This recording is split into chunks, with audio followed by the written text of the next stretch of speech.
দর্শক, ঢাকা বিশ্ববিদ্যালয়ে আছেন আমাদের সহকর্মী মাহতাব মিনহাজ। সরাসরি চলে যাচ্ছি তার কাছে। মিনহাজ, ঢাকা বিশ্ববিদ্যালয় ধর্মঘটের সবশেষ পরিস্থিতি আমাদেরকে জানান।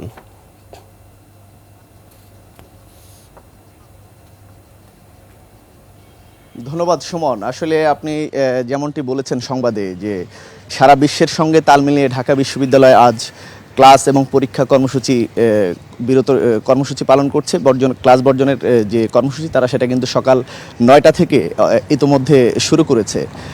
আপনাকে একটু বলে রাখি যে আসলে গাজায় যে গণহত্যা চলছে সেই গণহত্যার প্রতিবাদে ফিলিস্তিনের যে নিগৃহীত গাজাবাসী রয়েছেন তারা কিন্তু সারা পৃথিবীর মানুষের কাছে, সারা পৃথিবীর দেশগুলোর কাছে আহ্বান জানিয়েছেন যে যেন সারা পৃথিবীর সমস্ত দেশগুলো, সমস্ত অফিস আদালত, স্কুল প্রতিষ্ঠান সব কিছু যেন বন্ধ রাখে সোমবার 7ই এপ্রিল।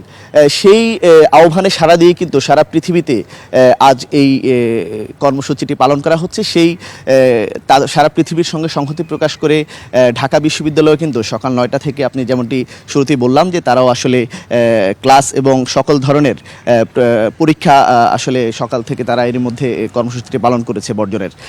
আমরা এটিও জানি যে আসলে শিক্ষার্থীদের সঙ্গে সংহতি প্রকাশ করে ঢাকা বিশ্ববিদ্যালয়ের যে প্রশাসন তারাও কিন্তু আসলে সকাল 9টা থেকে 11টা পর্যন্ত ঢাকা বিশ্ববিদ্যালয়ের সকল ধরনের প্রশাসনিক কার্যক্রম কিন্তু বন্ধ রেখেছেন।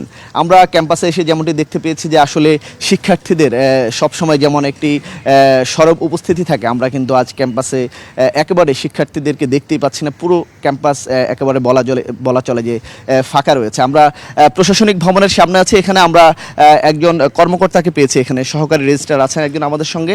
আমরা একটু তার সঙ্গে কথা বলতে চাই। আসলে আপনারা সকাল 9টা থেকে 11টা পর্যন্ত কর্মসূচি পালন করছেন সকল ধরনের কার্যক্রম বন্ধের, আসলে বিষয়টি নিয়ে একটু আপনি বলবেন।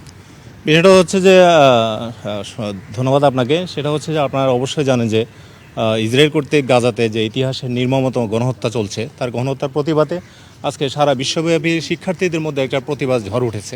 তেমনিভাবে আমাদের ঢাকা বিশ্ববিদ্যালয়ের পরিবার, বিশেষ করে আমাদের ছাত্র শিক্ষক কর্মকর্তা কর্মচারীও আমরা একত্রতা পোষণ করে আজকে সকাল 9টা থেকে 11টা পর্যন্ত আমরা আমাদের অফিস প্রশাসনিক কার্যক্রম এবং শিক্ষার্থীদের কার্যক্রম বন্ধ রেখেছি এবং আমরা সম্পূর্ণরূপে একাত্মতা প্রকাশ করছি।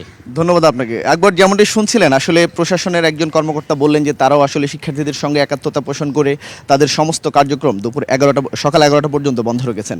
একবার আপনাকে জানিয়ে রাখি, এছাড়াও ঢাকা বিশ্ববিদ্যালয়ের সঙ্গে কেন্দ্রীয়ভাবে ঢাকা বিশ্ববিদ্যালয়ের সঙ্গে সংহতি প্রকাশ করে দেশের বিভিন্ন সরকারি বেসরকারি বিশ্ববিদ্যালয়, কলেজ এবং মেডিকেল কলেজ এবং ডেন্টাল কলেজ বিশ্ববিদ্যালয় বেশিরভাগই কিন্তু আসলে তারাও একই কর্মসূচি পালন করছে সারা দেশ জুড়ে। তো আকবর, এ ছিল এখান থেকে আসলে আমার কাছে সর্বশেষ সংবাদ।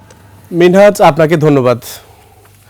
দর্শক, ঢাকা বিশ্ববিদ্যালয় থেকে আমাদের সঙ্গে যুক্ত হয়েছিলেন সহকর্মী মাহতাব মিনহাজ, জানাচ্ছিলেন ধর্মঘটের সবশেষ খবর।